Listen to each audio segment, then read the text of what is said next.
Are you looking to get into wood carving and you don't know which tools, which wood to use, how, when or why? I got you.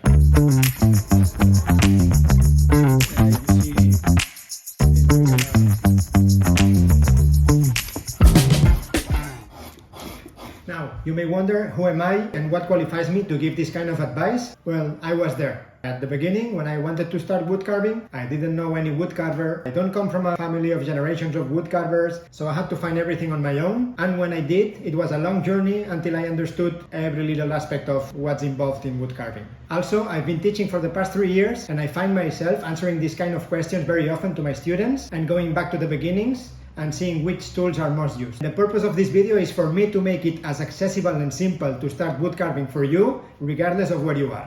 There are many forms of wood carving, and I will focus on 2 of them, chip carving and relief carving. Now would you look at that? We'll start with chip carving.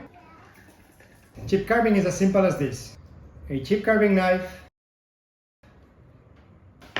a piece of wood, and some patterns. I will show it to you.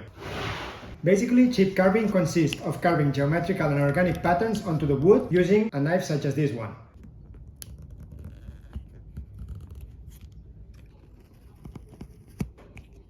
So what's going to happen is, if you want to start chip carving, you will find online, oh, okay, carving knife, chip carving knives, whatever, and you will find all of these. Quite few options, and it's like, okay, why this shape, why this one is smaller, why this one is wider, why this one is bigger, and I'm going to make it real simple for you. We're going to stick with one shape of knife.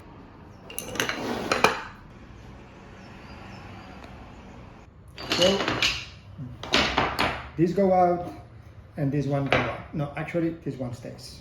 Now, we have less options. It's a little bit easier now to choose, but still not enough. See, what happens when we start in wood carving, there's something called sharpening, and I will talk about it later, but it's something that you may want to start learning as you learn wood carving on the same path. But we'll talk about this later. Now, we're sticking in this shape, but there's also still some problems. Basically, some knives, they come sharp, they have a huge handle, some have a small handle. We need to choose, right? Which one are we going to use? Which one is going to work better? Which one will be sharp? Which one will not be? So now I will show you which ones are sharp and which ones are not. So flex cut comes sharp.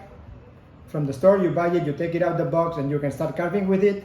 Personally, I find the handle to be very thick and it's annoying, so I carved a little bit out, but it's not a knife that I use very often. Now, I received this chip carving knife from 2 Cherry Tools, but as you can see, the difference between this one and this one, for example, is the Cherry Tools is way larger, and it makes it very difficult for me to chip carve with this knife. Now, the file ones. This is the knives which I've been working with the most, and they are great quality knives. The only problem is they don't come sharp, okay? Maybe the tool supplier to your area will tell you, yes, it's sharp, it cuts. And I will tell you, no, it doesn't. I carve, the tool supplier probably doesn't carve. So what happens is, you can carve with it right when it arrives to you. The thing is, it's gonna be a hard experience. It's not gonna be enjoyable, and you're gonna struggle. So what I do when I buy these knives is I sharpen them myself. I will not go into sharpening right now, and later I will only cover it a little bit. But if you're interested in sharpening chip carving knives, I have a YouTube video about it. And then we have Klotzli. Klotzli is another Swiss brand, and they have 2 options of knives as well. The one that comes sharpened by them, mirror polish, and the one which doesn't. Obviously, the sharpened one is more expensive, and this one is less expensive. The carving experience for both of them is much better for this one which is sharpened, and much worse for this one that is not sharpened if you don't sharpen it yourself before. Now, Klotzli.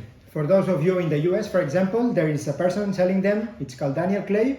You can also find chip carving knives from another producer called Marty from My Chip Carving, and he produces his own knives. I've been told by other carvers that they are good quality knives. You can also find Klotzli knives on my website, and file tools is most likely that you will find in any tool supplier. The only thing to remember is that they don't come sharpened, and the carving experience, once you receive them, is not so enjoyable. It's also interesting to notice the difference between the size of the handles, Klotzli being the smallest one, so if your hands are small, consider getting one of the Klotzli ones. For my hand, the file tools ones are the perfect size for me. The 2 Cherry Tools one is thin, but as you can see, the metal part is very large. Again, for me, it's quite uncomfortable to use. And then there's Flex Cut, which is the thickest of them all, And it's even thicker than that because, as you can see here, I removed some part of the handle. I carved it away because it was too thick. Let's talk about wood. Which woods to use to chip carve. Mostly what you're looking for is soft woods, such as basswood, chestnut. This is also chestnut. This is Brazilian pink cedar, which is softer even than basswood. Also in the US you have butternut, I believe. Cherry wood is also pretty common to carve, but anything that is not basswood or cedar wood is gonna be already way stronger than those woods, and the carving experience is gonna be harder. And what's gonna happen if you start carving with hardwoods such as purple heart, oak, or any other hardwood, is that you're gonna hate carving. You're gonna think, I don't like carving, fuck it, I'm quitting. You need the right wood and the right tools. So this is a piece of purple heart. And these little triangles in basswood I can carve in less than a minute or two, and this took me more than 30 minutes to carve, only because it's purple heart and it's a hardwood. Let me explain you how wood is processed and how you can get these kind of pieces. Generally, when you go to a lumberjack or a wood warehouse, you will find slabs of wood much bigger than this one, for example, but this is the most similar that I have in the workshop of what you will find in a lumberjack. And basically these are slabs from the trees and they are stuck one on top of another. What normally happens is you buy those slabs and then you bring them to your workshop, or you bring them to a local workshop and you ask to have them processed to different shapes, size, such as these ones. What I mean by that is that wood doesn't magically appear as this, because to get this you need to get it processed in the right way and you need to choose which sizes do you want. So for example, for me, I use a lot this size to teach, also this one, and I use these ones to teach relief carving. So for example, for me, these sizes are useful for me to teach chip carving. You see it's a width which is not so big. It's around 1 centimeter, 8 millimeters. And those things, I get them processed to those sizes from a slab like this, which normally is much bigger. For you to get a piece such as this one, or this one to practice chip carving, basically what you need to do is go to the lumberjack, ask for your desired wood, and then visit a local wood workshop. If you don't have the machines, you can ask the woodworker, hey, can I bring you a slab of basswood and can you process this slab to these sizes for me? And then he will either say yes or no, maybe he already has it, or you are lucky enough to have a wood carver near your area, and then probably they will have this kind of sizes for you to start practicing.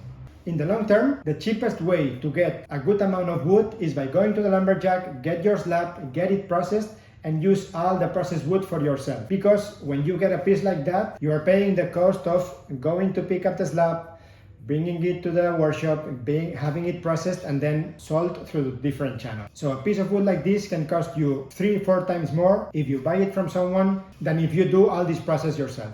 I would not recommend buying wood from all those big chains such as Amazon or eBay or other stuff like this, unless you really know the provider and the supplier is a good quality product owner. Otherwise, what you will receive is pieces of wood that are not so good, and most likely you will not get what you're looking for. I've had clients who ordered wood on Amazon and they asked for basswood, but they didn't receive any basswood. They received another wood like of much worse quality.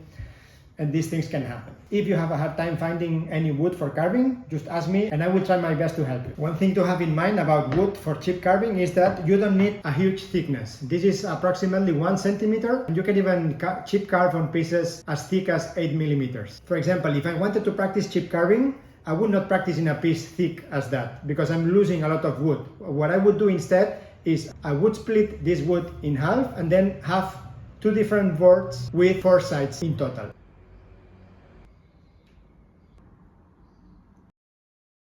Now you will probably ask, yo Bernat, what is this that you have right here? And I will tell you, well my friend, this is my chip carving kit.